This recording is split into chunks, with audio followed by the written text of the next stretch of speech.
Hey guys, Brian Hilliard here, author of the best-selling book Networking Like a Pro and How to Overachieve Without Overcommitting. Now, today I want to talk about my little ninja tactic for getting stuff done. Because if you've seen me, you see me speak and coach and all that kind of stuff, part of the deal is people ask me, they're like, well, how is it you get so much done and move things forward and all that stuff? And you know what one of the ways is?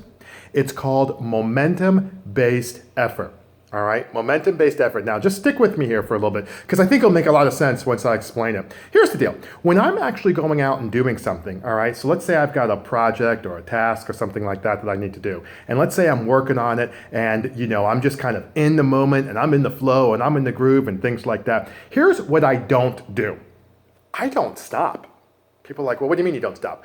I don't stop. I don't interrupt myself by, switching and looking at different texts and things like that. I don't really get interrupted. You say, well, what about the phone, Brian? Don't you, the phone rings? The phone rings, but that doesn't necessarily mean I always have to answer it.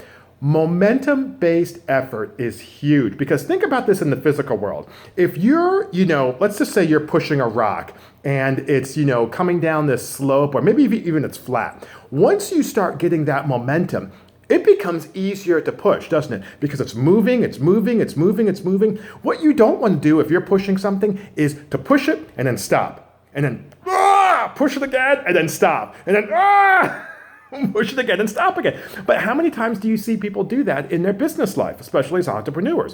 What happens is they start a task and then they stop and do something else. And then they start that same task again and then they stop and try to do something else. And then they get interrupted and they do this and they do that.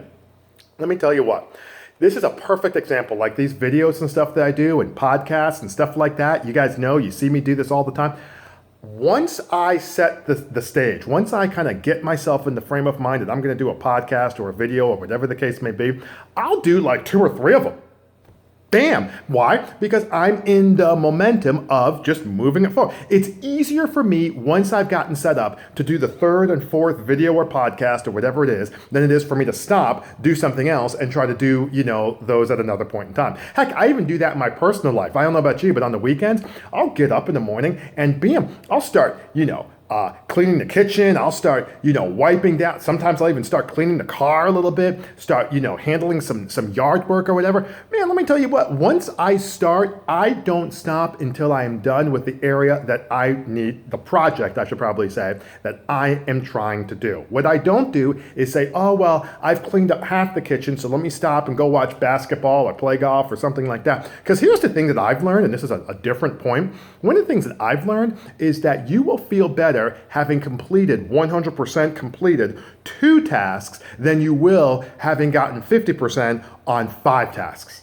Does that make sense? You will feel better being 100% complete, even on 1, but we're talking about 2. You will feel 100% better having completed 2 tasks than you will being 50% of the way through 5 tasks. So when I'm in a groove and I'm kind of in that mood for getting stuff done, wham, I absolutely do that. Especially in my business for things I really don't like doing that much. So momentum-based effort, that's kind of my ninja tactic for doing stuff done because it is so much easier, again, making that analogy, to keep the rock rolling, to keep the rock moving after I've put the initial energy into moving it, rather than stopping, interrupting myself, and then trying to get it moving again. So much more work, and I usually find that I'll procrastinate. But when I get that done and just keep rolling all the way through, even if I only get 1 thing done that day, or 2 things done that day, I feel better about my day having completed 2 things than I do having gotten halfway through in 5 things. All right, so hopefully that makes sense, and hopefully that's something that you can see yourself doing. If you'd like, swing on by our blog. We'd love to have you. It is www.overachieveblog.com. We've got all kinds of tips and techniques on there. Some of them are free.